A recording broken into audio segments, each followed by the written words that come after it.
It's been a long 2 years where many people have not been able to get into the office very much or at all. And most of us have had to move a large portion of our work online. For me, live events haven't been an option. In this video, I want to share some of the lessons I've learned about virtual working during the last couple of years.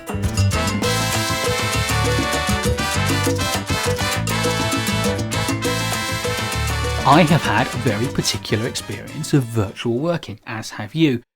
Everyone has had their own different experience. So I don't want to give you any rules. I don't want to give you what I've learned as lessons that I've learned. What I want to do is to pose some questions for you to think about as you go forward.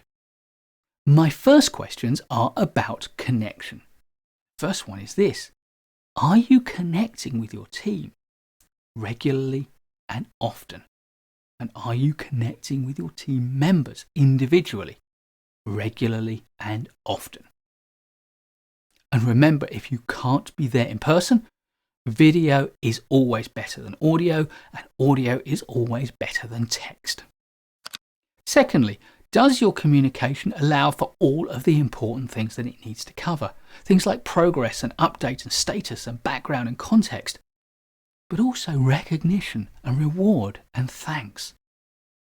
And of course, does it allow for social interactions between you and your team members and among your team members? And finally, under connection, what are you doing to promote care and collaboration among your team?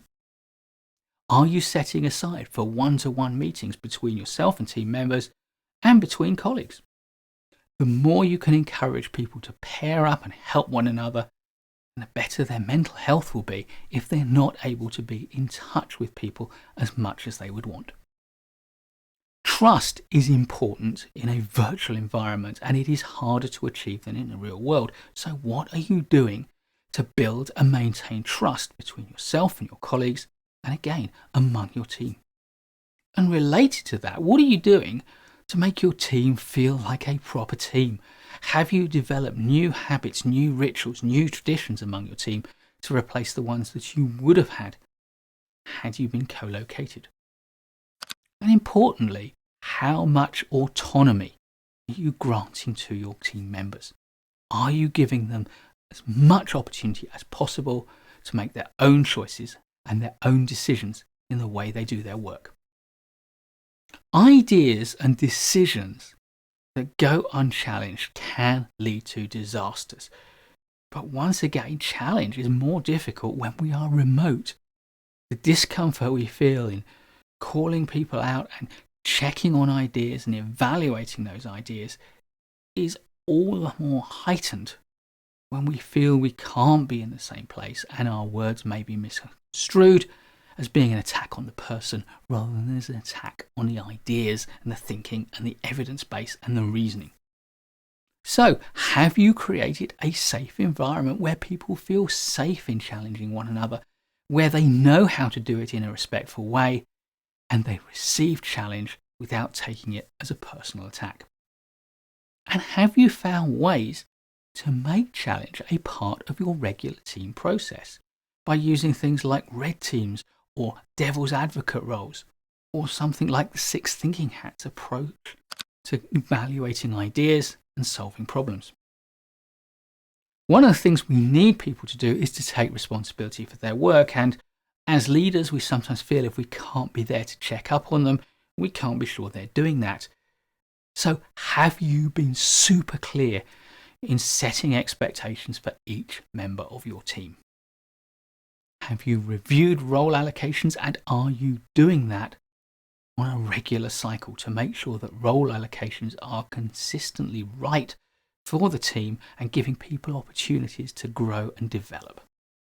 And are you setting good outcome-based objectives for each individual so they know what you expect of them, not just in terms of inputs, but outputs too?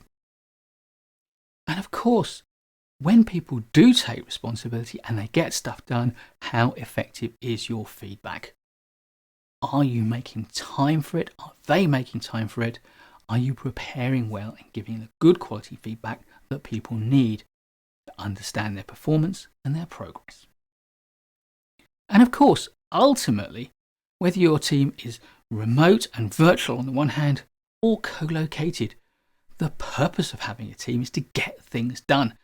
So productivity is critical. Do you have a plan, and does everybody understand that plan? And how are you reviewing that plan on a rolling basis to make sure it stays relevant? And of course, how are you monitoring progress as a team against your plan? And if things start to slip, what are your processes for reprioritizing? And critically, because you are not there with your team members, what are you doing organizationally to protect your team members from competing priorities? My final area of consideration is to remember that just because you're not with your team, you still need to take responsibility for their development, their growth, and their professional progression. Are you making time, and are you making sure that they make time for receiving feedback, reflecting on what it means, and learning lessons from it? What are you doing to encourage shared problem solving and a variety of experiences for each individual? And finally, what are you doing about formal development and learning? Are you coaching them? Are you mentoring them? Are you looking out for opportunities to learn formally from training, from seminars, from virtual conferences, or online courses?